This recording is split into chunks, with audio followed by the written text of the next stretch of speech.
We're live from Georgia, a key battleground state in the race for the White House. In just moments, the current U.S. president will debate the former U.S. president as their party's presumptive nominees, a first in American history. We want to welcome our viewers in the United States and around the world to our studios in Atlanta. This is the CNN presidential debate. This debate is being produced by CNN and is coming to you live on CNN, CNN International, CNN.com, CNN Max, and CNN Espanol. This is a pivotal moment between President Joe Biden and former President Donald Trump in their rematch for the nation's highest office. Each will make his case to the American people with just over 4 months until Election Day. Good evening, I'm Dana Bash, anchor of CNN's Inside Politics and co-anchor of State of the Union. I'm Jake Tapper, anchor of CNN's The Lead and co-anchor of State of the Union. Dana and I will co-moderate this evening. Our job is to facilitate a debate between the two candidates tonight. Before we introduce them, we want to share the rules of the debate with the audience at home. Former President Trump will be on the left side of the screen. President Biden will be appearing on the right. A coin toss determined their positions. Each candidate will have 2 minutes to answer a question and 1 minute each for responses and rebuttals. An additional minute for follow-up, clarification, or response is at the moderator's discretion. When it's time for a candidate to speak, his microphone will be turned on and his opponent's microphone will be turned off. Should a candidate interrupt when his microphone is muted, he will be difficult to understand for viewers at home.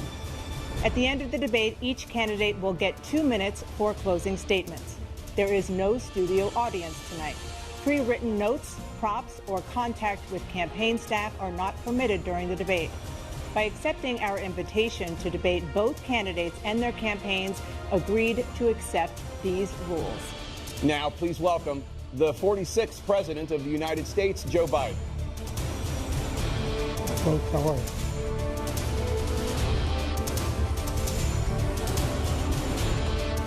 Great to be here. Thank you. And please welcome the 45th President of the United States, Donald Trump.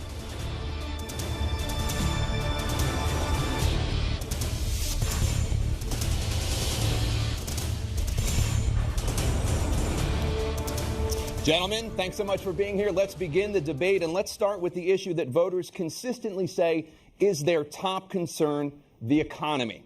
President Biden, inflation has slowed, but prices remain high. Since you took office, the price of essentials has increased. For example, a basket of groceries that cost $100 then now costs more than $120. And typical home prices have jumped more than 30%. What do you say to voters who feel they are worse off under your presidency than they were under President Trump? We got to take a look at what I was left when I became president, what Mr. Trump left me. We had an economy that was in free fall. The pandemic was so badly handled. Many people were dying. All he said was, it's not that serious. Just inject a little bleach into your arm. You'll be all right. The economy collapsed. There were no jobs. Unemployment rate rose to 15%. It was terrible. And so what we had to do is try to put things back together again. And that's exactly what we began to do. We created 15,000 new jobs. We brought on the position where we have 800,000 new manufacturing jobs. But there's more to be done. There's more to be done. Working class people are still in trouble. I come from Scranton, Pennsylvania. I come of a household where the kitchen table, if the things weren't able to be met during the month, it was a problem. Price of eggs, the price of gas, the price of housing, the price of a whole range of things. That's why I'm working so hard to make sure I deal with those problems. And we're going to make sure that we reduce the price of housing. We're going to make sure we build 2 million new units. We're going to make sure we cap rents so corporate greed can't take over. The combination, what I was left with in corporate greed, is the reason why we're in this problem right now. In addition to that, we're in a situation where if you take a look at all that was done in his administration, he didn't do much at all. By the time he left, things were in chaos, literally chaos. And so we put things back together. We created, I said, those jobs. We make sure we had a situation where we brought down the price of prescription drugs, which is a major issue for many people, to $15 for an insulin shot as opposed to $400. No senior has to pay more than $200 for any drug, all the drugs they can include beginning next year. in a situation and we're going to make that available to everybody, to all Americans. So we're working to bring down the price of around the kitchen table, and that's what we're going to get done. Thank you. President Trump? We have the greatest economy in the history of our country. We have never done so well. Everybody was amazed by it. Other countries were copying us. We got hit with COVID, and when we did, we spent the money necessary so we wouldn't end up in a Great Depression, the likes of which we had in 1929. By the time we finished, so we did a great job. We got a lot of credit for the economy, a lot of credit for the military, and no wars, and so many other things. Everything was rocking good. But the thing we never got the credit for, and we should have, is getting us out of that COVID mess. He created mandates that was a disaster for our country. But other than that, we had given them back a country where the stock market actually was higher than pre-COVID, and nobody thought that was even possible. The only jobs he created are for illegal immigrants and bounce-back jobs, a bounce-back from the COVID. He has not done a good job. He's done a poor job, and inflation's killing our country. It is absolutely killing us. Thank you. President Biden? Well, look, the greatest economy in the world, he's the only one who thinks that, I think. I don't know anybody else who thinks he had the greatest economy in the world. And, you know, the fact of the matter is that we found ourselves in a situation where his economy, he rewarded the wealthy. He had the largest tax cut in American history, $2 trillion. He raised a deficit larger than any president has in any one term. He's the only president other than Herbert Hoover who's lost more jobs than he had when he began, since Herbert Hoover. The idea that he did something that was significant. And the military, you know, when he was president, they were still killing people in Afghanistan. He didn't do anything about that. When he was president, we were still finding ourselves in a position where you had a notion that we were this safe country. The truth is, I'm the only president this century that doesn't have this decade, that doesn't have any troops dying anywhere in the world like he did. President Trump, I want to follow up if I can. Am I allowed to respond to him? Well, I'm going to ask you a follow-up. You can do whatever you want with the minute that we give you. I want to follow up. You want to impose a 10% tariff on all goods coming into the U.S. How will you ensure that that doesn't drive prices even higher? It's not going to drive them higher. It's just going to cost countries that have been ripping us off for years, like China and many others, in all fairness to China. It's going to just force them to pay us a lot of money, reduce our deficit tremendously, and give us a lot of power for other things. But he made a statement. The only thing he was right about is I gave you the largest tax cut in history. I also gave you the largest regulation cut in history. That's why we had all the jobs. And the jobs went down, and then they bounced back, and he's taking credit for bounce-back jobs. You can't do that. He also said he inherited 9% inflation. Now, he inherited almost no inflation, and it stayed that way for 14 months. And then it blew up under his leadership because they spent money like a bunch of people that didn't know what they were doing. And they don't know what they were doing. It was the worst, probably the worst administration in history. There's never been. And as far as Afghanistan is concerned, I was getting out of Afghanistan, but we were getting out with dignity, with strength, with power. He got out. It was the most embarrassing day in the history of our country's life. President Trump, over the last 8 years, under both of your administrations, the national debt soared to record highs. And according to a new nonpartisan analysis, President Trump, your administration approved $8.4 trillion in new debt, while so far, President Biden, you've approved $4.3 trillion in new debt. So, former President Trump, many of the tax cuts that you signed into law are set to expire next year. You want to extend them and go even further, you say.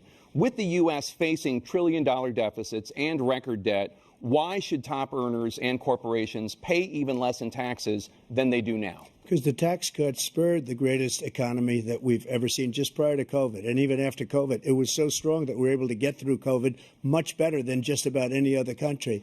But we spurred, that tax spurred. Now, when we cut the taxes, as an example, the corporate tax was cut down to 21% from 39%, plus beyond that.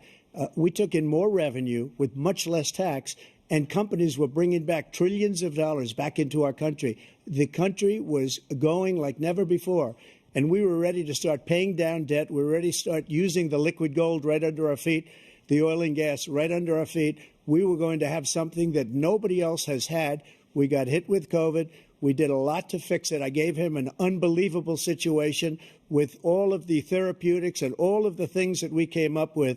We gave him something great. Remember, more people died under his administration, even though we had largely fixed it. More people died under his administration than our administration, and we were right in the middle of it, something which a lot of people don't like to talk about. But he had far more people dying in his administration. He did the mandate, which is a disaster, mandating it. The vaccine went out. He did a mandate on the vaccine, which is the thing that people most objected to about the vaccine.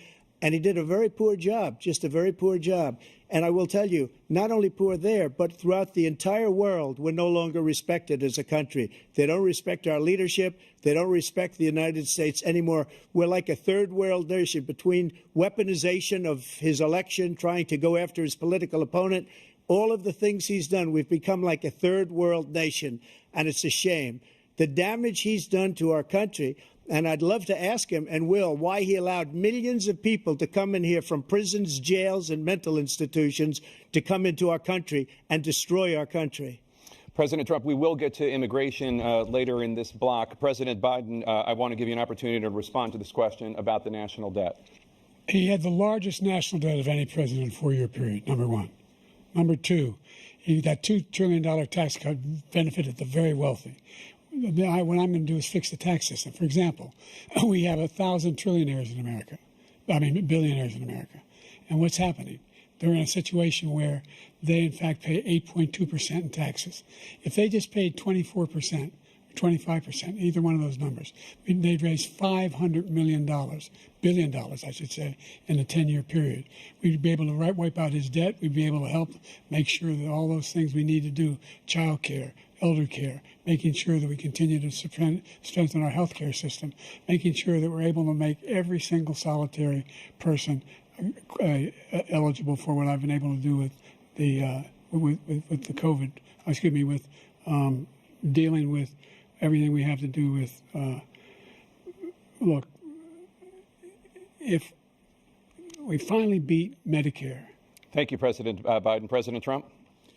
Well, he's right. He did beat Medicare. He beat it to death, and he's destroying Medicare because all of these people are coming in. They're putting them on Medicare. They're putting them on Social Security. They're going to destroy Social Security. This man is going to single-handedly destroy Social Security. These millions and millions of people coming in, they're trying to put them on Social Security. He will wipe out Social Security. He will wipe out Medicare. So he was right in the way he finished that sentence. And it's a shame. What's happened to our country in the last 4 years is not to be believed. Foreign countries, I'm friends with a lot of people, they cannot believe what happened to the United States of America. We're no longer respected.